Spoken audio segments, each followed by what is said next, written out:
Sobat Bapeda, selamat datang di podcast Senja, seputar perencanaan Jakarta. Bersama saya, Nanan Ruwaisari, kali ini akan memandu podcast Senja. Sobat Bapeda, sudah memasuki tahun 2022 nih, dan masih di awal-awal tahun. Gimana, Sobat Bapeda sudah memenuhi beberapa resolusi yang ada atau belum? Tapi ngomongin tentang resolusi, bukan cuma Sobat Bapeda aja loh yang punya resolusi. Pemprov DKI Jakarta juga memiliki resolusi. Dan resolusi ini tercantum dalam Rencana Kerja Perangkat Daerah 2022. Nah, ngomongin lagi tentang Rencana Kerja tahun 2022, semua pejabat di Pemprov DKI Jakarta itu diikat oleh suatu perjanjian yang namanya Perjanjian Kinerja, khususnya untuk pembangunan di DKI Jakarta. Dan aku boleh nebak nggak, teman-teman atau Sobat Bapeda di rumah, apakah udah pernah sebelumnya mendengar kata Perkin? Kalau belum nggak apa-apa, nggak usah takut, nggak usah khawatir, karena hari ini di podcast Senja kita akan membahas lebih dalam tentang Perkin itu apa sih, gunanya apa sih gitu, dan apakah ini akan membantu untuk publik bisa memantau target-target yang mungkin akan diraih oleh pemerintah DKI Jakarta. Nah, pada episode podcast Senja kali ini, kita akan membahas tentang Perkin nih, Sobat Bapeda.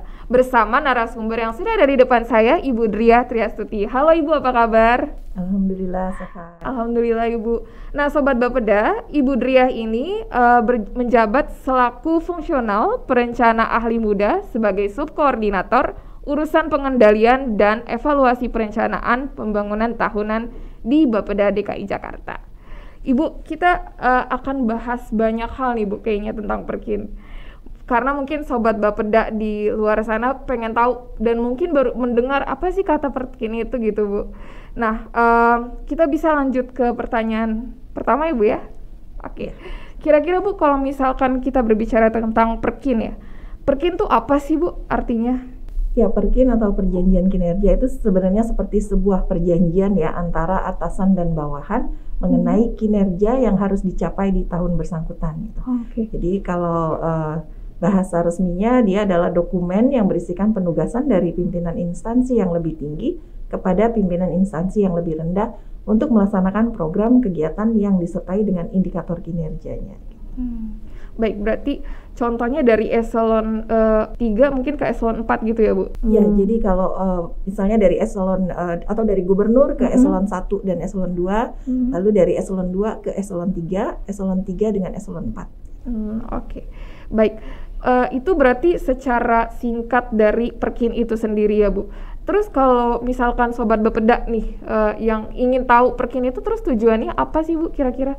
Jadi tujuan dari penyusunan perjanjian kinerja itu ada beberapa gitu ya. Ini kalau kita lihat dari Permenpan RB nomor 53 tahun 2014 tentang petunjuk teknis perjanjian kinerja, pelaporan kinerja dan tata cara review atas laporan kinerja instansi pemerintah.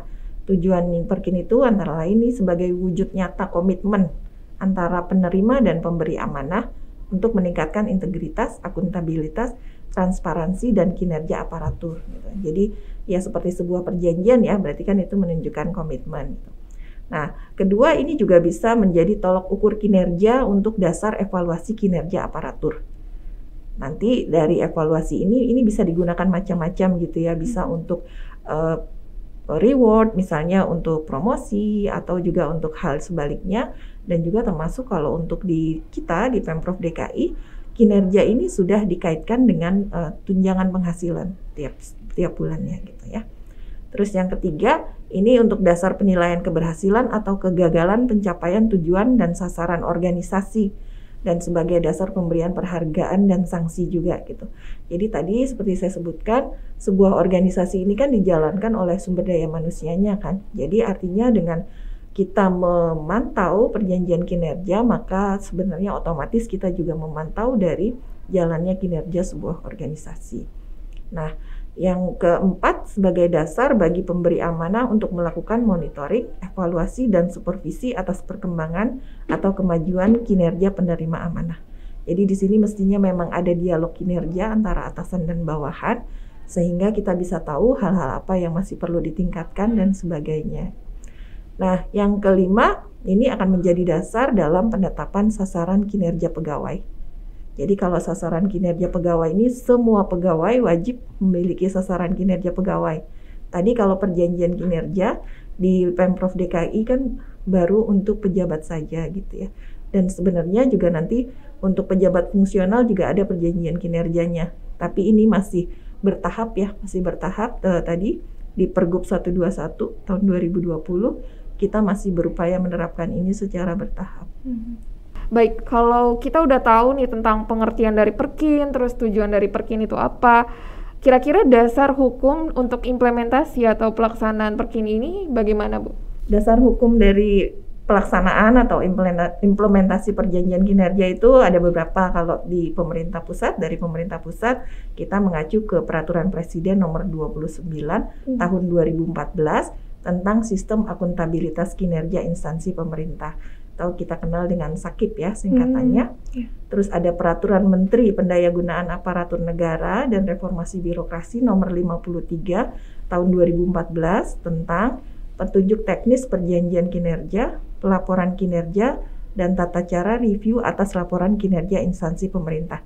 Di sini sudah lebih detail bagaimana untuk perjanjian kinerjanya sendiri dan pelaporan. Nah, kemudian kita sejak tahun 2020, Pemprov DKI juga sudah menerbitkan Peraturan Gubernur nomor 121 tahun 2020 tentang penyelenggaraan SAKIP. Di sini berisi pedoman bagaimana menyelenggarakan SAKIP dan juga lebih dalam mengenai bagaimana menyusun perencanaan kinerja, termasuk di dalamnya adalah Perkin. Baik, berarti tadi kan dasar hukumnya udah ada dari Perpres, terus sampai ada peraturan gubernur juga ya Bu ya. Nah, kira-kira sejak kapan sih Bu implementasi Perkin itu benar-benar diterapkan di Pemprov DKI Jakarta? Ya, kalau tadi berdasarkan Permen Pan RB itu kan tahun 2014 ya, seluruh daerah pasti sudah harus menerapkan perjanjian kinerja. Tapi seperti yang tadi saya sampaikan, di dalam peraturan ini yang wajib adalah di level kepala perangkat daerah sama kepala daerah termasuk ya gubernur. Nah, sementara untuk DKI sudah sampai eselon 4. Nah, 2014 itu kita mulai dengan perjanjian kinerja. Tapi sebelumnya sebenarnya sudah dikenal juga sejenis dengan perjanjian kinerja, namun namanya beda gitu. Sebelumnya ada penetapan kinerja gitu. Itu kalau saya tidak salah ya itu sudah di Indonesia udah dikenal mungkin sejak tahun 2004-an, lalu lebih disempurnakan lagi di 2010, dan yang terakhir ini yang di 2014 ini Permen Pan RB nomor 53 tahun 2014 gitu. Nanti kedepannya bisa jadi kemungkinan ada penyempurnaan lagi. Berarti dulu dikenalnya penetapan kinerja gitu ya Bu, sampai akhirnya jadi perjanjian kinerja. Oke, menarik Sobat Bapeda, ini sangat menarik banget karena buat bikin Perkin itu pasti nggak bisa dilakukan dalam satu hari satu malam gitu kan Bu. Apalagi Perkin itu kan salah satu fungsinya adalah membantu publik untuk bisa melihat target-target apa saja sih yang ingin diraih oleh pemerintah gitu ya dalam satu tahun tersebut. Terus menyambung dari yang tadi itu Bu, kira-kira gimana sih cara menyusun Perkin, karena kan pasti harus disusun dengan secara matang gitu Bu. Ya, jadi penyusunan Perkin memang benar ya, tadi pada dasarnya dia tidak bisa berdiri sendiri gitu. Tapi ini merupakan bagian dari perencanaan kinerja. Nah, di perencanaan kinerja sendiri itu ada beberapa ya, ada 3 terutama. Itu ada penyusunan dan penetapan rencana strategis atau Renstra, ada penyusunan dan penetapan indikator kinerja utama atau IKU, dan ada penyusunan dan penetapan perjanjian kinerja. Jadi kalau dilihat dari mekanismenya, penyusunan perjanjian kinerja ini dihilir gitu. Tapi hulunya adalah tadi penyusunan Renstra dulu beserta dengan indikator kinerja utamanya gitu. Nah, penyusunan Renstra sendiri juga tentunya ada pedomannya ya. Ini harus mempedomani RPJMD. Jadi sasaran pembangunan yang sifatnya impact beserta indikator kinerja utama dan targetnya yang ada dalam RPJMD ini harus dijabarkan ke dalam Renstra perangkat daerah. Di sini di dalam Renstra perangkat daerah tentu sama harus membuat ada tujuan dan sasaran strategisnya yang levelnya outcome impact, ada indikator kinerja utama dan juga ada target. Lalu dari tadi ya sasaran kerja atau rencana strategis atau sasaran strategis perangkat daerahnya tadi itu dijabarkan lagi atau di cascading ke level outcome. Jadi ke level outcome ini biasanya nanti diampu oleh pejabat administrator. Lalu dari kinerja level outcome ini dijabarkan lagi atau di cascading lagi ke level output. Itu yang kalau saat ini kita mengenal dengan di level kegiatan dan subkegiatan. Oke. Nah, di sini dalam menyusun perencanaan kinerja tadi, kita harus memperhatikan kausalitas antara level kinerja yang di atas sampai ke bawah. Jadi harus ada hubungan sebab akibat. Jadi level kinerja yang di atas itu tentu harus didukung oleh level kinerja di bawahnya dan juga seterusnya sampai ke bawah. Nah, selain kausalitas tadi juga kita harus memperhatikan kualitasnya. Jadi bukan hanya berhubungan, tapi juga kinerjanya ini harus yang menantang ya. Realistis, dapat dicapai, tapi juga cukup menantang gitu. Jadi tidak bisa kita hanya menyusun kinerja yang biasa-biasa saja. Baik, tadi Bu Dria sudah menjelaskan kalau misalkan Perkin itu harus ada kausalitas dan juga kualitas yang bagus gitu yang berbobot. Nah, kira-kira mekanisme penerapan dari Perkin itu bagaimana Bu di Pemprov DKI Jakarta? Kalau berdasarkan Peraturan Gubernur Nomor 121 Tahun 2020, ya penetapan kinerja itu dilakukannya mulai dari pertama pegawai atau pejabat yang bersangkutan itu menyusun konsep perjanjian kinerjanya.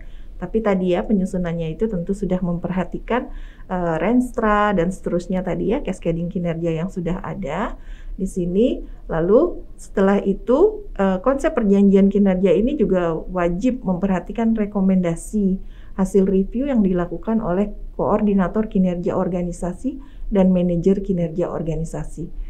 Nah, di sini kalau sudah baca di Peraturan Gubernur 121 tadi ya, koordinator kinerja organisasi itu dipegang oleh Bapeda, tapi kalau manajer kinerja organisasi ini dipegang oleh perangkat daerah masing-masing.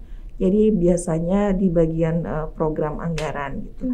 Jadi di sini tadi ya untuk menjamin kausalitas dan juga kualitasnya. Nah, lalu setelah itu dituangkan, maka nanti tentu ada proses penandatanganan ya antara pemilik kinerja tersebut dengan atasannya langsung gitu ya. Nah, jadi itu kalau mekanisme penerapannya seperti itu ya. Tapi tadi ini sudah di akhir ya, ini masalah tinggal di penetapan perjanjian kinerjanya saja gitu. Simpel sebenarnya kalau yang tadi perencanaan kinerjanya sudah bagus, maka penetapan perjanjian kinerja menjadi simpel gitu. Tapi kalau di perencanaan kinerjanya belum bagus, nah ini yang agak menyulitkan ya, karena nanti akhirnya yang dituangkan ke dalam perjanjian kinerja itu kualitasnya kurang memuaskan. Dari mekanisme yang sudah ditetapkan tadi Bu, kira-kira kapan sih Bu Perkin itu sudah bisa diterapkan? Ya, Perkin itu harusnya ditetapkan setelah APBD disahkan di dalam Permenpan RB nomor 53 tahun 2014 itu diberi waktu paling lambat 1 bulan setelah APBD disahkan ya. Jadi situ, tapi kalau APBD-nya sudah cepat disahkan, semakin cepat semakin baik. Nah, lalu itu akan dipakai untuk tahun bersangkutan. Jadi perjanjian kinerja itu akan digunakan sepanjang tahun tersebut gitu ya. Dan untuk DKI Jakarta juga sudah menerapkan bahwa perjanjian kinerja ini diukur dan dilaporkan setiap triwulan. Okay. Tadi kan penerapannya seharusnya di awal tahun ya Bu ya. Nah, kalau nanti sudah diterapkan, diimplementasikan, bagaimana sih Bu bentuk pelaporan akhir dari Perkin ini? Ya, jadi tadi ya karena perjanjian kinerja ini kita ukur dan kita laporkan setiap triwulan, maka pelaporannya ya tadi harus setiap triwulan ya dilaporkan. Bagaimana realisasi kinerjanya di triwulan itu gitu. Nah, kebetulan untuk Pemprov DKI Jakarta kita sudah punya sistem e-Sakip. Jadi tadi pelaporannya udah tidak manual lagi tapi langsung diinput ke dalam sistem e-Sakip tadi gitu. Nah, nanti di sini di dalam e-Sakip ini pejabat pengampu kinerja menginput, tapi juga atasan langsungnya harus melakukan validasi. Jadi validasi ini dilakukan untuk menjamin bahwa data realisasi yang diinput oleh pejabat pemilik kinerja tadi bersangkutan itu adalah data yang akurat ya, akurat dan sebenar-benarnya gitu. Jadi valid. Wah, ini menarik nih Bu. Jadi tadi realisasi kinerjanya sudah diinput secara digital ya Bu ya lewat e-Sakip. Nah, apakah Perkin ini bisa dilihat oleh publik, Bu, oleh masyarakat luas? Kalaupun bisa, sampai sejauh mana kira-kira publik bisa melihat Perkin ini? Ya, publik bisa melihat e-sakip ya tanpa harus meminta user gitu. Jadi bisa langsung di sini yang bisa dilihat untuk publik itu mulai dari perjanjian kinerjanya sendiri sampai kepada realisasi kinerja triwulanannya. Jadi mereka bisa melihat. Terus juga selain itu ada cascading kinerja dari Pemprov DKI juga dan juga perangkat daerah, ini juga bisa dilihat oleh publik. Nah, selama Perkin ini sudah diimplementasikan Ibu di Pemprov DKI Jakarta, apakah ada inovasi-inovasi baru dari Perkin itu sendiri, Bu? Ya, kalau untuk Perkin ada ya tentu inovasinya gitu. Yang terutama yang cukup progresif itu adalah tadi pemanfaatan sistem informasi ya, sistem informasi atau kita sebut e-sakip ya, kita namai e-sakip. Di sini ini adalah bentuk inovasi dari Perkin ya, dari untuk penyusunan, pengukuran dan pelaporannya itu sudah menggunakan sistem informasi. Jadi pasti lebih efisien dan juga lebih efektif gitu. Nah, e-sakip sendiri ini juga terus dilakukan inovasi-inovasi ya, karena dalam perjalanannya kita tentu akhirnya mengetahui bahwa misalnya ternyata ada beberapa hal yang masih harus diotomasi oleh sistem informasi. Nah, itu kita lakukan gitu. Jadi kalau kita tahu e-sakip ini dibangun pada akhir tahun 2019. Jadi karena sudah akhir tahun, tentu kan ya belum bisa jadi hanya uji coba penggunaan, tapi sejak 2020 ini sudah kita gunakan secara utuh. Mulai dari perencanaan kinerja tadi, artinya dari penyusunan perjanjian kinerja, semua pejabat melakukan input perjanjian kinerjanya di dalam e-sakip. Lalu setiap triwulanan mereka harus melakukan pelaporan ya. Pelaporan, mereka menginput realisasinya. Nah, ini dari 2020 ke 2021 ada berbagai inovasi ya, inovasi dari e-sakip itu. Misalnya awalnya untuk penghitungan capaian kinerja gitu, sebelumnya kita belum memperhatikan konsolidasi periode dan polarisasi dari target indikator kinerjanya, tapi di 2021 ini sudah sempurna untuk konsolidasi periode dan polarisasi. Jadi penghitungan capaian kinerjanya lebih valid gitu ya. Terus juga di sini kita sudah mengembangkan fitur-fitur untuk memonitor siapa saja yang belum input, misalnya siapa saja yang belum validasi. Nah, ini sangat membantu perangkat daerah nih untuk melakukan pengendalian juga ya, pengendalian di internal mereka. Dan juga kita membuat dashboard untuk kebutuhan evaluasi kinerja, dan ini juga bisa dimanfaatkan untuk berbagai keperluan lain. Jadi untuk tahun 2022 tentu juga kita berencana ya untuk terus melakukan inovasi-inovasi, pengembangan-pengembangan pada e-sakip yang sudah pasti tujuannya adalah untuk meningkatkan efisiensi dan efektivitas dari perjanjian kinerja. Oke, tadi itu inovasi untuk sistem e-sakipnya ya. Sebenarnya kalau dari substansi perjanjian kinerjanya sendiri, seperti tadi sudah sempat disebut sedikit gitu ya, ini juga kita melakukan upaya-upaya peningkatan sih, upaya-upaya peningkatan kualitas perencanaan kinerja cukup intensif gitu. Jadi sejak tahun 2020 kita memberikan bimbingan teknis tentang manajemen kinerja organisasi. Di situ isinya bagaimana sih membuat cascading kinerja yang baik, indikator yang baik, menyusun target dan sebagainya.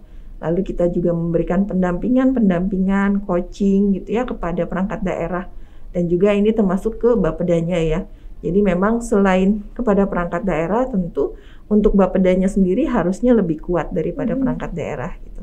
Nah, ini kami lakukan rutin di 2020 dan di 2021. Nah, sedangkan untuk 2022 kita masih akan terus melakukan upaya-upaya peningkatan kualitas perencanaan kinerja ini, tapi mungkin bentuknya sudah bukan lagi bimbingan teknis dan coaching-coaching, tapi kita akan coba melakukan forum-forum diskusi gitu. Jadi di sini kita sudah mulai menggali ya, kita membuka ruang-ruang diskusi supaya lebih efektif. Jadi artinya kan kalau ada diskusi, pemahaman kita harusnya sudah lebih dalam. Iya, betul. Oke, jadi adanya Perkin di Pemprov DKI Jakarta itu fungsinya adalah untuk melihat integritas, kapabilitas, dan juga transparansi dari kinerja kepada publik gitu ya Bu. Jadi publik juga bisa ikut memantau, betul nggak Bu? Iya, salah satunya itu. Tuh, keren banget kan Sobat Bapeda. Jadi Perkin ini dibuat bukan hanya untuk target-target aja gitu, tapi publik juga bisa melihat dari target-target yang akan dicapai oleh pemerintah. Nah, terima kasih banyak nih Bu Dria udah hadir di podcast Senja seputar perencanaan Jakarta dan sharing tentang Perkin. Terima kasih Bu, sehat-sehat selalu ya Ibu. Iya, sama-sama, terima kasih. Tetap jaga kesehatan pokoknya buat kita semua. Oke Sobat Bapeda, sekian untuk podcast Senja kali ini. Jangan lupa nih buat subscribe akun YouTube Bapeda dan juga follow akun media sosial Bapeda lainnya. Dan jangan lupa untuk tetap menjaga protokol kesehatan. Saya Nanan Roesari, sampai jumpa.